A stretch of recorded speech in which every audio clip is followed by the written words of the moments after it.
নমস্কার। Ramakrishna TV YouTube চ্যানেলের পক্ষ থেকে সকল মা বাবা দাদু দিদা ঠাকুমা ঠাকুরদাদা দাদা দিদি ছোট ছোট ভাই বোনদের জানাই অনেক অনেক ভালোবাসা প্রীতি ও আন্তরিক শুভেচ্ছা। সবাই ভালো আছেন, ভালো থাকবেন। আমি আবারও চলে এসেছি আপনাদের সাথে একটি দারুণ মেনু নিয়ে, রাত্রেবেলা নিরামিষ মেনু নিয়ে। যেহেতু এখন শ্রাবণ মাস চলছে, আর আজকে শ্রাবণ মাসের দ্বিতীয় দিন, 19শে জুলাই রবিবার। ভিডিওটা আপনারা কালকে পাবেন। তো চলুন আজকে আমার রাত্রের নিরামিষ খাবার কি সেটা আপনাদের দেখিয়ে দিই। বেশি কিছু না, একদম নিরামিষ। আর এখন তো আমাদের শ্রাবণ মাস, তাই পেঁয়াজ রসুন ছাড়াই রান্না হচ্ছে। তো আজকে একটু আলু দিয়ে রাজমা ঝোল করা হয়েছিল, আর একটু সেদ্ধ ভাত, আর কিছুই না। খুব সিম্পল রান্না। তো চলুন খাওয়া শুরু করা যাক।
রাজমা আপনারা কারা কারা খেতে ভালোবাসেন অবশ্যই জানাবেন।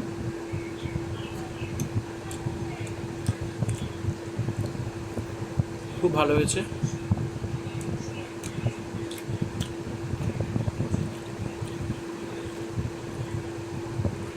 আমাদের বাড়িতে সপ্তাহে একবার তো রাজমা হবেই।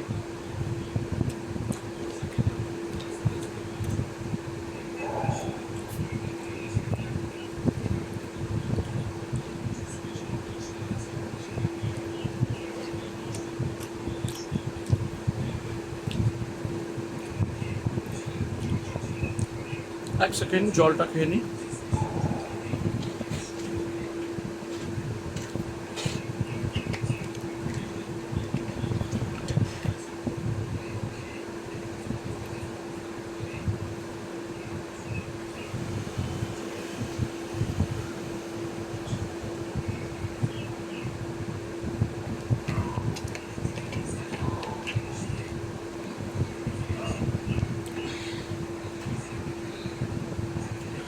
সারাদিন উপোস থাকার পর পেটে যখন দুটো ভাত যায়, তখন যেন শান্তি, অমৃত।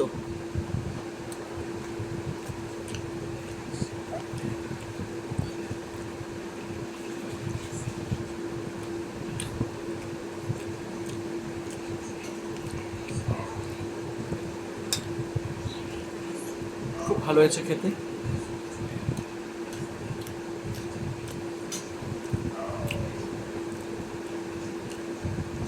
আজ হয়তো মা বেঁচে থাকলে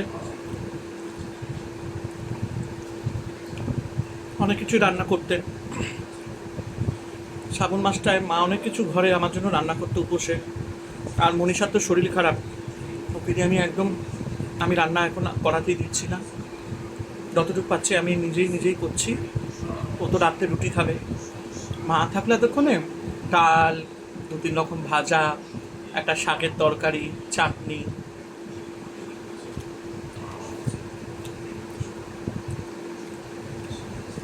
মা থাকলে খিচুড়িও হতো।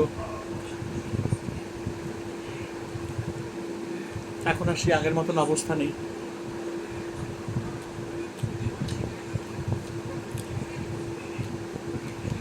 ভগবানের আশীর্বাদে যা জুটছে সেটা দিয়েই রান্না করছি।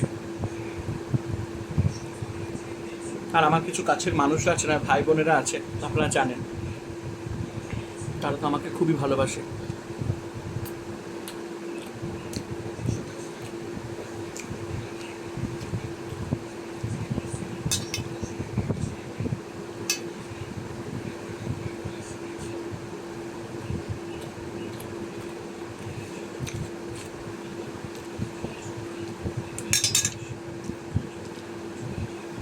এই একটা তরকারি ভাতেই আমি সন্তুষ্ট।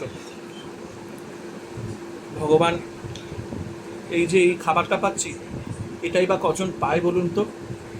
যত কষ্টই হোক, ঈশ্বর কিন্তু আমাদের কিন্তু দুবেলা দুটো অন্ন কিন্তু সত্যিই ছুটিয়ে দিচ্ছেন।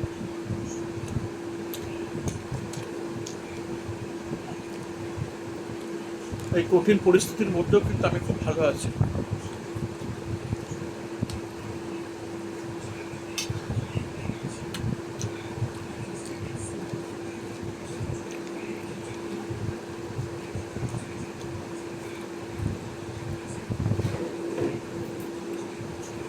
এই একটা তরকারি ভাত সত্যি খুব ভালো লাগছে খেতে।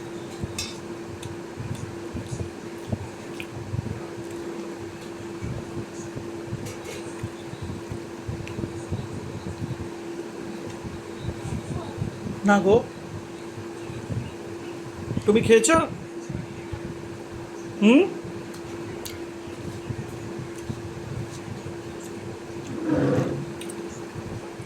আমার গিন্নি আবার রাজমা খেতে খুব ভালোবাসে।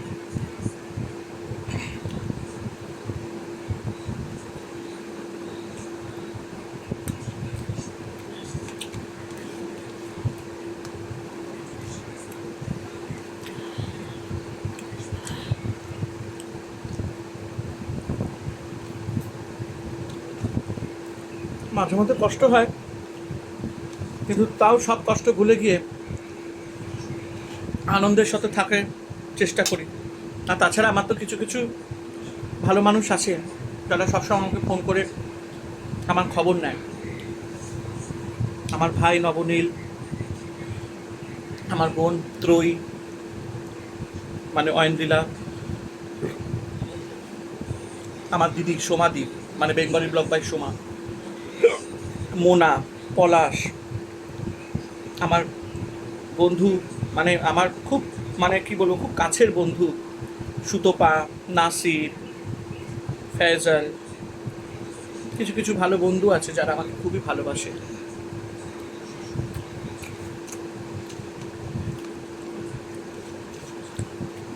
এরা আমার বিপদে আপদে সবসময় পাশে দাঁড়িয়েছে, তাই এদের ঋণ আমি জীবনেও শোধ করতে পারবো না।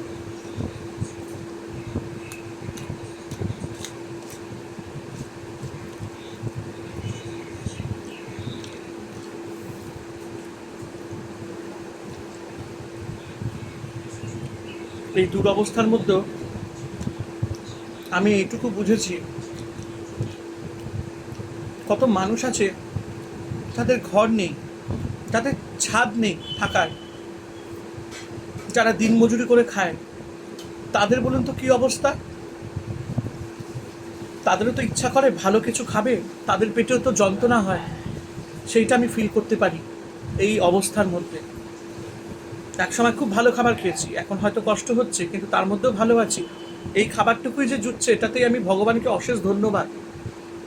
কিন্তু এটুকু বুঝেছি, খিদের যন্ত্রণা যে কী যন্ত্রণা।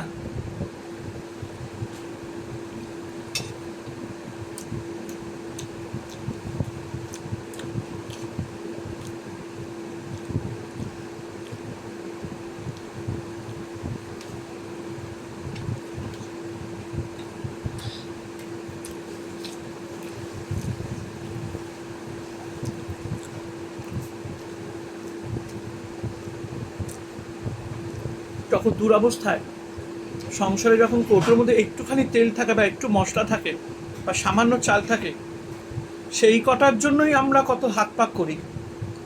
সেই সময়ও আমি দেখেছি অনেক কষ্ট হয়েছিল ওই সময়টায়, কোনোদিন ভুলবো না।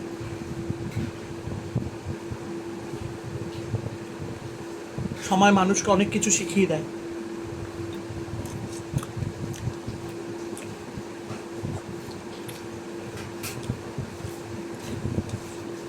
আবার অনেক মানুষ আমাকে খাইয়ে অনেক কিছু কথা শুনিয়েছে, তাদের জন্য একটাই কথা, অনেক অনেক ধন্যবাদ। তোমরা আমাকে খাইয়েছ। ঈশ্বরের কাছে এইটুকুই প্রার্থনা করব, যারা যারা আমাকে খাইয়ে দাইয়ে সাহায্য করে অনেক অপমান, অনেক কথা শুনিয়েছে এবং এখনও করে যাচ্ছে, তাদের জন্য ঈশ্বরকে একটাই কথা বলবো, যে তোমরা যাতে ভালো থেকো, সুস্থ থেকো, তোমাদের সংসারে যাতে সমস্ত কিছু ভরে থাকে।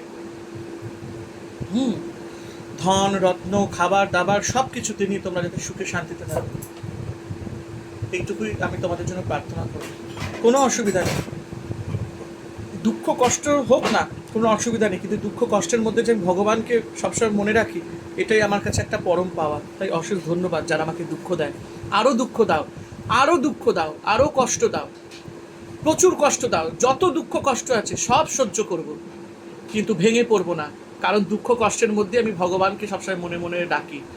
এই যে দুঃখ কষ্টের মধ্যে যে ভগবানকে আমি মনে রাখি, এটাই আমার কাছে একটা বিশাল পাওনা। তাই জন্য আমি সবাইকে বলি, আমাকে আরও বেশি বেশি করে কষ্ট দাও, এত কষ্ট দাও যাতে আমি সহ্য করতে পারি, আরও সহ্যের শক্তি আমার যাতে বেড়ে যায়।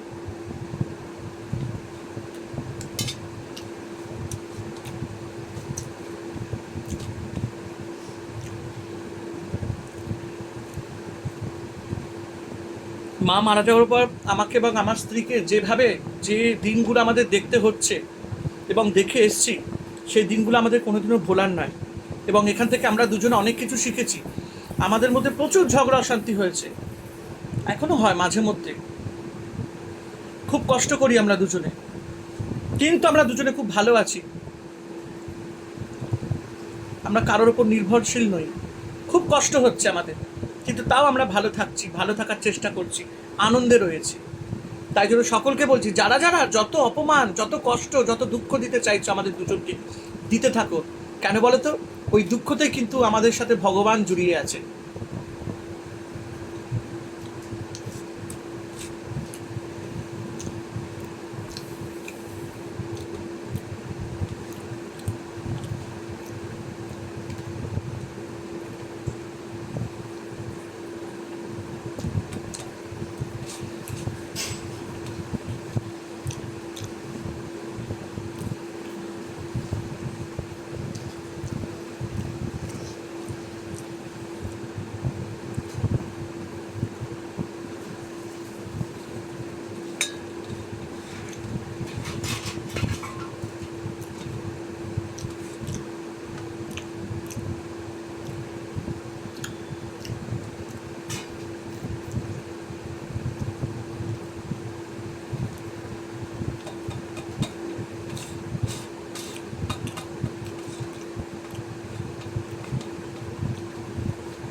খুব সুন্দর খেলাম, অমৃত, খুব ভালো লাগলো। ভালোবেসে যদি, ভক্তি শ্রদ্ধাতে যদি রান্না করা যায় না, যে কোনো সাধারণ রান্না অমৃত হয়ে যায়। অশেষ ধন্যবাদ আমার ঈশ্বরকে যে আমি এইটুকু খাবার অন্তত তাদের জন্য আমি পাচ্ছি। খুব ভালো লাগলো। নোটে গাছটি মুড়লো, আমার খাবারটি শেষ হলো, আমার কথাও শেষ হলো। সবাই ভালো থাকবেন, আনন্দে থাকবেন।